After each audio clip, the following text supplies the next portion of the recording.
우리가 이 땅 가운데 믿음의 생활을 하면서 우리는 다 기대하는 바들이 있을 것입니다. 많은 다른 각양각색의 기대하는 바들이 다르겠지만 사실 그 기대하는 바를 하나로 그 중심의 핵심을 놓고 보면 하나님의 역사하심을 좀 보고 싶어하는 마음이 있는 것 같습니다.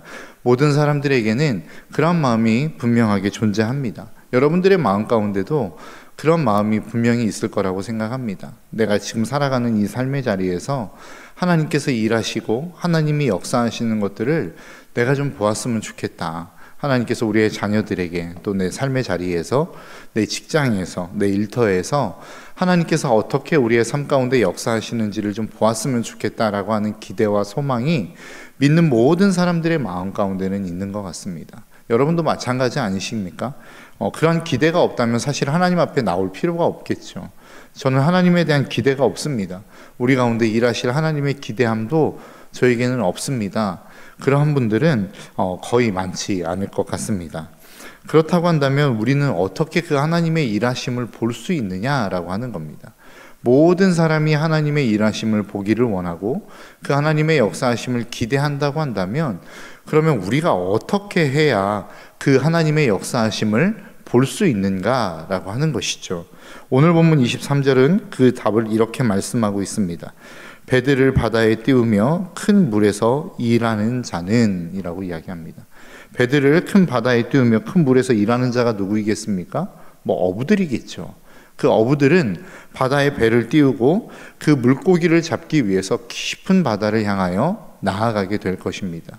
이 이야기가 의미하는 게 무엇일까요? 자기에게 맡겨진 일터, 자기에게 맡겨진 사명의 자리에서 최선을 다하는 자, 그 일을 감당하는 자, 그 사명을 감당하는 자가 하나님의 역사하심을 본다라고 하는 것입니다. 자신의 일터, 하나님이 세우신 그 자리, 우리가 마가복음, 마태복음, 사복음서에서 이야기하는 것처럼 씨를 하나님이 자기의 밭에 갖다 심었다라고 이야기하지 않습니까? 그러면 그 밭에 갖다가 심었다라고 하는 의미는 지금 내가 살고 있는 그 자리에 저와 여러분들 한 사람 한 사람들을 심으셨다라는 것을 의미하겠죠. 일터에 심으시고 가정에 심으시고 때로는 친구들과의 관계 속에서 하나님이 저와 여러분들을 그 자리에 심으셨다라고 하는 것을 의미하는 것일 겁니다. 그렇다고 한다면 우리를 심으신 그 자리에서 우리가 해야 되는 일은 무엇이냐라고 하는 것입니다. 거기에서 최선을 다하여 일하는 것입니다. 내 삶의 자리에서 최선을 다해 그 일을 감당하는 것이죠. 제가 그 일을 감당하면 참 삶이 어렵습니다. 내 가정은 참 어렵고 내 직장은 참 어렵고 나를 힘들게 하는 사람들이 있어서 참 고통스럽습니다. 하나님은 그것을 통해서 일하신다라고 말씀하고 있어요. 24절의 말씀에 이렇게 말씀합니다. 여호와께서 행하신 일들과 그의 기이한 일들을 깊은 바다에서 보나니. 하나님께서 일하시는 일들을 보는데 어디에서 본다는 겁니까? 지금 배를 띄운 그 자리, 가장 깊은 그 자리에서 하나님의 일하심을 보게 되어질 것이다 라고 이야기합니다. 근데 그 하나님의 일하시는 방법이 무엇인지에 대해서 25절부터는 이렇게 말씀합니다. 여호와께서 명령하신 즉 광풍이 일어나 바다 물결을 일으키는 도다. 내가 일하는 깊은 자리로 나아갔어요. 그리고 하나님이 일하실 것을 보게 될 거라는 거예요. 그런데 그 하나님의 일하심의 자리에서 첫 번째 일어나는 현상이 뭐냐면 하나님이 광풍을 불게 하셔서 엄청난 큰 파도를 일으키신다라고 하는 겁니다. 그리고 26절에 보니까 뭐라고 말씀합니까? 그들이 하늘로 솟구쳤다가 깊은 곳으로 내려가니 그 위험 때문에 그들의 영혼이 녹는도다. 그 힘듦과 어려움으로 말미암아 영혼이 녹아내리는 경험을 하게 된다라는 것입니다. 그리고 27절의 말씀에 보니까 이렇게 말씀해요. 그들이 이리저리 구르며 취한 자같이 비틀거리니 그들의 모든 지각이 혼돈 속에 빠지는도다. 여러분, 지금 하나님이 일하실 때 우리의 삶 가운데 일어나는 역사가 첫 번째는 광풍이 일어나는 것이고 두 번째는 위험으로 말미암아 영혼이 녹는 일들이 일어난다는 겁니다. 세 번째는 모든 지각이 혼돈에 빠지게 되어지는 일들이 일어나게 된다는 거예요. 여러분, 이게 하나님의 일하심이라고 여러분 생각이 드십니까? 하나님이 일하시면 우리의 삶 가운데는 무엇인가 좋은 일이 일어나야 되고 아픈 일들도 있어서는 안 되고 우리의 삶 가운데 어려움이 찾아와서는 안 된다라고 하는 생각이 들지 않습니까? 그런데 오늘 본문의 말씀을 보니까 하나님이 일하신대요. 기이한 일들을 행하신대요. 그래서 그들을 깊은 바다 속으로 보내시더라는 거예요. 그리고 하나님이 하시는 일들은 광풍을 불게 하시고 영혼이 녹을 만큼 힘들고 어려운 고난을 만나게 하시고 그것으로 말미암아 모든 지각이 혼돈에 빠지게 하시는 이 하나님의 역사를 보게 될 것이다 라고 이야기하고 있는 것입니다. 여러분들의 삶 가운데 이러한 일들이 일어나고 있습니까? 정말로 힘들고 어려운 일들을 만나셨습니까? 광풍과 같은 상황을 지금 겪고 계십니까? 그리고 그 광풍 때문에 정말로 내 영혼이 녹는 것과 같은 힘들고 어려운 상황들을 맞게 되어지셨습니까? 그리고 그 더 나아가 정말 어떠한 모든 지각이 혼돈에 빠지게 될 만큼 고통 가운데 계시는 분들 계십니까?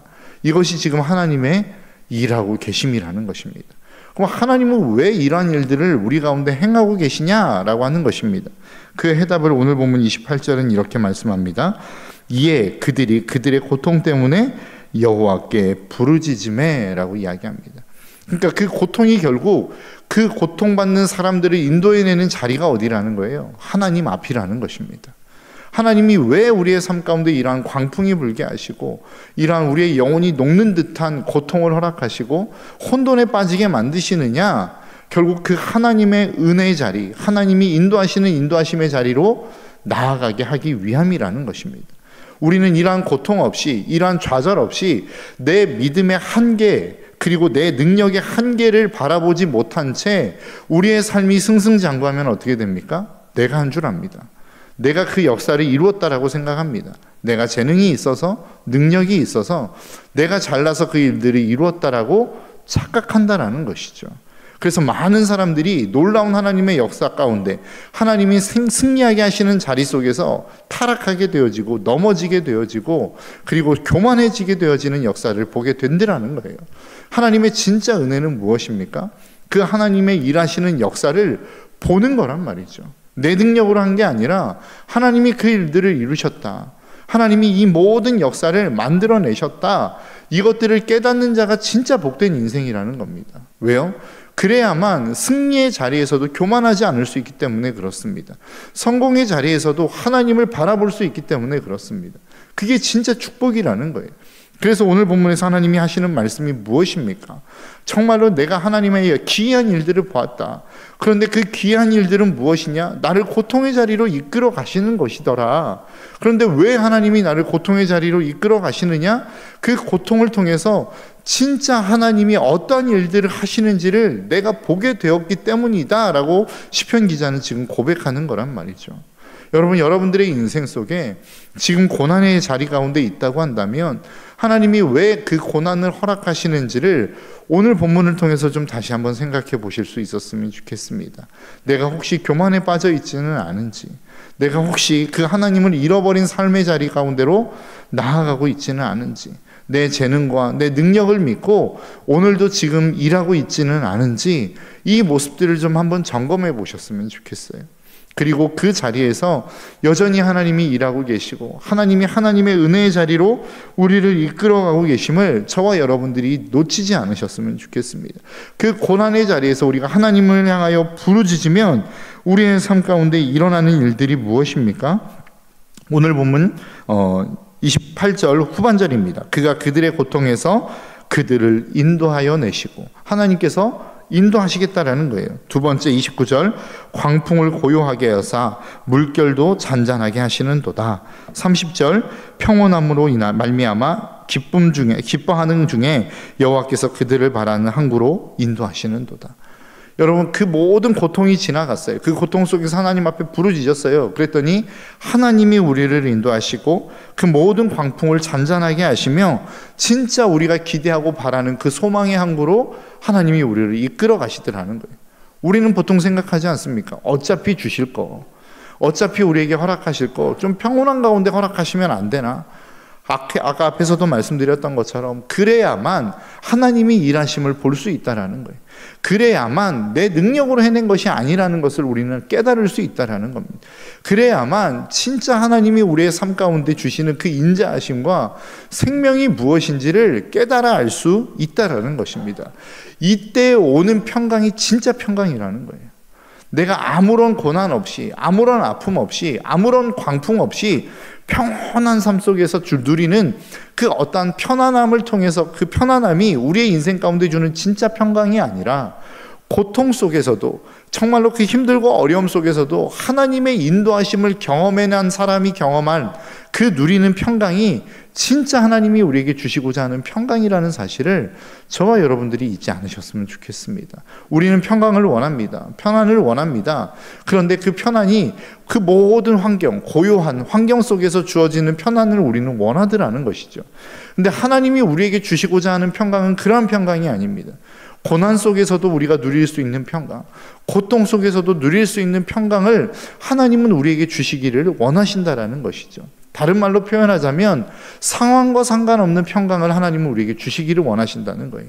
조건과 상관없이 누릴 수 있는 평강을 하나님은 우리에게 주시기를 원하신다라고 하는 것입니다. 그래서 하나님은 우리에게 그 평안을 깨뜨리시는 거예요. 그 우리가 살아가는 일터에서 우리의 마음을 요동치게 만드신다는 거예요. 그래서 하나님을 바라보게 하시고 여전히 동일한 상황 속에서, 내가 요동쳤던 그 상황 속에서 하나님이 주시는 평강으로 말미암아 다시 한번 평안을 찾을 수 있는 이 놀라운 하나님의 일하심, 하나님의 이 놀라운 기계하심을 우리가 보기를 원하고 계신다라는 것이죠. 그래서 주님이 이 부활하시고 난 다음에 제자들에게 찾아오셔서 말씀하시는 내용이 무엇입니까? 너희에게 평강이 있을지어다. 내가 주는 이 평안은 세상이 주는 것과는 같지 않다라고 이야기해요. 그런데 우리는 끊임없이 환경이 좋아야만, 환경이 편안해야만 우리가 평강을 누릴 수 있다라고 착각합니다. 아니요, 그렇지 않아요. 하나님이 주시는 평안은 그러한 세상이 누리는 평안과는 다른 평안입니다. 환경의 영향을 받지 않는 평안이다라고 성경은 우리에게 말씀하고 있는 것이죠. 그리고 그러한 평안을 누리는 사람들이 하는 일들이 무엇입니까? 31절입니다. 여호와의 인자하심과 인생에게 행하신 기적으로 말미암아 그를 찬송할지로다. 백성의 모임에서 그를 높이며 장로들의 자리에서 그를 찬송할지로다. 우리가 그 놀라운 하나님의 일하심 속에서 고난 가운데 그 고난을 통과하여 그 하나님의 역사하심을 본 자들만이 진짜 하나님을 찬양할 수 있다는 거예요. 진짜 하나님을 노래할 수 있다는 거예요. 여러분, 우리의 가사, 우리가 찬송을 부르는 이 찬송가의 가사들을 여러분 한번 보십시오. 그 찬송가의 가사를 보면 세상의 가치관으로, 세상의 생각으로, 세상이 삶을 살아가는 사람들의 모습으로 놓고 보면 이해가 되어지지 않는 이러한 모습들이 참 많습니다. 오늘 우리가 고백했던 찬송가의 가사도 똑같지 않습니까? 내 마음이 낙심이 된대요. 근심에 눌린대요. 그런데 그 다음에 후렴의 가사가 뭐예요? 그 은혜가 내게 족하다는 거예요. 내가 근심 속에 눌려 있는데, 내가 낙심 가운데 있는데, 친구들이 나를 버리고 희망이 사라져 버렸는데 하나님 그 은혜가 나에게 족합니다 라고 고백할 수 있는 그 고백이 과연 가능한 고백이냐는 거예요. 불가능하잖아요. 우리는 그 찬송가의 가사를 그냥 부르지만 사실 놓고 보면 참 말이 안 되는 가사들이 너무 많습니다. 그 가사들만 놓고 보면 어떻게 이런 일들이 있을 수 있지? 어떻게 이런 일들이 가능하지? 라고 하는 가사들이 너무 많다는 거예요. 그런데 그렇게 이해가 되어지지 않는 것들은 왜 그렇습니까? 그 가사 속에 하나님이 빠지면 아무것도 이해가 되지 않아요. 어떻게 이런 일들이 있을 수 있어? 이게 진짜 가능한 일이야? 라고 우리가 이야기할 수 있지만 그 안에 하나님이라고 하는 존재, 전능하신 그 하나님이 들어오면 모든 것이 다 이해되는 거라고요. 낙심이 되지, 근심이 되지, 희망이 사라졌어, 친구들이 나를 버렸어. 그런데 그 은혜가 내게 좋게. 왜냐하면 하나님이 나와 함께 하시기 때문이야. 우리의 인생의 모든 것들이 다 똑같습니다. 이해가 안 돼요. 아무것도 설명이 안 돼요. 그런데 하나님이 내 인생 가운데 개입하시면 모든 것이 이해가 되고 용납이 되어지는 것이란 말이죠. 이것이 믿는 사람들의 삶이라는 것입니다. 이것이 지금 오늘 본문에서 이야기하고 있는 시편 기자가 우리의 삶에 어떻게 살아가기를 원하시는지, 하나님이 믿음의 사람들이 어떻게 그 삶을 살아내기를 원하시는지, 그 하나님의 마음과 하나님의 소망이 담겨 있는 말씀이라고 저는 생각합니다. 여러분, 이 말씀을 쫓아 살아가는 저와 여러분들의 삶이 되시기를 주님의 이름으로 축복합니다. 그래서 정말로 우리가 살아가는 그 삶의 자리 속에서 하나님의 일하심을 우리가 보아야 되지 않겠습니까? 아, 내가 그 삶의 자리로 가면 너무 힘들어요. 우리의 가정 너무 힘들어요. 우리의 직장, 나를 괴롭게 하는 사람이 있어서 너무 힘들어요. 하나님은 그 자리에서 지금 역사하고 계시는 거라고요. 내가 감당해야 될 그 사명의 자리 너무 힘들고 어려워요. 구역장의 자리, 교사의 자리, 그리고 내가 찬양대의 자리, 이 모든 봉사의 자리들이 너무나도 힘들고 어려워요. 그 자리에서 하나님의 역사하심을 보는 거란 말이에요. 그 삶의 자리가 어렵다고 해서 그 자리를 떠나면 하나님의 역사를 볼 수 없습니다. 그 자리가 고통스럽다 해서 그 자리를 피하면 더 이상 하나님의 일하심을 볼 수 없는 거란 말이에요. 하나님은 그 자리에서 일하기를 원하시고 그 고통의 현장에서 우리가 부르짖으며 나아갈 때에 하나님의 일하심과 하나님의 역사하심을 보게 만드시는 하나님의 놀라운 계획이 있다는 사실을 저와 여러분들이 잊지 않으셨으면 좋겠습니다. 그럴 때 하나님은 우리에게 평안을 주실 것이고 놀라운 은혜로 하나님의 일하심의 역사로 우리의 삶을 깨우실 거란 말이죠. 그리고 그렇게 하나님의 인자하심과 하나님의 일하심을 바라보며 찬송하는 사람들, 그러한 사람들을 오늘 본문 43절은 지혜 있는 자들이다 라고 이야기하고 있습니다. 그 하나님의 인자하심을 깨달은 자들, 그 하나님의 역사하심을 보는 자들을 오늘 본문의 말씀은 지혜로운 자들이라고 말씀하고 있다라는 것이죠. 정말로 보이지 않는 것들을 볼 수 있는 사람, 정말로 그 내면의 모습을 볼 수 있는 사람, 그것이 지혜로운 사람이다라고 성경은 말씀하고 있다라는 거예요. 저와 여러분들이 이 사실을 놓치지 않았으면 좋겠습니다. 어제 김혜숙 전도사님과 함께 유태진 집사님을 신방했어요. 신방하는데 제가 생각했던 것보다 훨씬 더 얼굴이 평안해 보였고 너무 좋아 보였습니다. 사실 신방을 갈 때 참 많이 걱정이 됐어요. 위태롭고 힘들었다라고 하는 연락도 받았었고 쉽지 않을 것 같다라고 하는 그러한 소식들도 들었기 때문에 참 많이 힘드실 거라고 하는 생각을 가지고 집사님을 찾아갔습니다. 그런데 찾아갔는데 얼굴을 딱 보는 순간 너무 평온해 보이시는 거예요. 얼굴이 너무 좋아 보이시는 거예요. 그래서 질문을 했습니다. 집사님 마음은 괜찮으세요? 그랬더니 너무 좋아요. 평안합니다. 라는 말씀을 하시더라고요. 제가 처음에는 두려움이 있었다는 거예요. 집사님의 마음 가운데. 그런데 어느 순간을 지나면서 하나님이 평강을 주시더라는 거예요. 그런데 그 평강을 누리면서 깨닫은 것은 하나님의 나라가 이러한 것이다 라고 하는 것을 미리 보여주시는 것 같다라고 하는 간증을 그 입술을 통해서 듣게 되었습니다. 여러분, 오늘 본문에서 이야기하는 33절의 말씀이 이야기하는 게 무엇입니까? 여호와께서는 강이 변하여 광야가 되게 하시며 샘이 변하여 마른 땅이 되게 하시며 그 주민의 악으로 말미암아 옥토가 변하여 염전이 되게 하시며, 그 마음을 황폐하게 하시겠다는 거예요. 그런데 하나님을 따르는 사람들의 삶은 어떻습니까? 35절입니다. 또 광야가 변하여 못이 되게 하시며 마른 땅이 변하여 샘물이 되게 하시고 줄인 자들로 거기에 살게 하사 그들이 거주할 성읍을 준비하게 하시고. 우리는 이것들을 읽으며 우리의 환경을 생각합니다. 물론 환경이 그렇게 변할 수도 있죠. 그런데 가장 첫 번째로 변하는 것은 마음의 영역이라는 거예요. 정말로 황폐할 것 같은 그 마음이 정말로 물이 충만한, 못이 충만한 그러한 하나님이 주시는 샘물로 가득한 땅이 그 마음이 되어지기도 하고, 정말로 그 환경을 놓고 보면 정말로 샘물이 가득할 것 같은데 마음이 메말아 버린 사람들이 있더라는 거예요. 여러분, 우리가 그 마음을 볼 수 있는 지혜가 있었으면 좋겠습니다. 여러분들의 환경이 저 사람 정말로 괜찮다, 저 사람 정말로 괜찮은 삶을 살아가는 것 같다, 모든 사람이 부러워할 만한 환경인 것 같은데 마음이 메말라 버린 사람들이 있어요. 마음이 광야와 같은 사람들이 있어요. 반면에 저런 사람 정말로 좌절이 되겠다, 낙심이 되겠다, 힘들겠다 라고 하는, 누가 봐도 그러한 환경 가운데 있는 사람인데 그 마음 가운데 샘물이 솟아나는 사람들이 있더란 말이죠. 여러분들은 어떠한 삶을 꿈꾸십니까? 어떠한 삶을 살아가고 계십니까? 지금 여러분들의 마음의 상태는 어떠십니까? 여러분들의 마음이 하나님의 은혜로 말미암아 그 샘이 솟아나는 은혜를 누리는 저와 여러분들의 삶이 되시기를 주님의 이름으로 축복합니다. 이것을 볼 수 있는 게 지혜라고 말씀하고 있어요. 그 마음의 상태를 볼 수 있고 그 마음의 상태를 점검하며 가꾸어 갈 수 있는 것을 성경은 지혜라고 말씀하고 있다는 것이죠.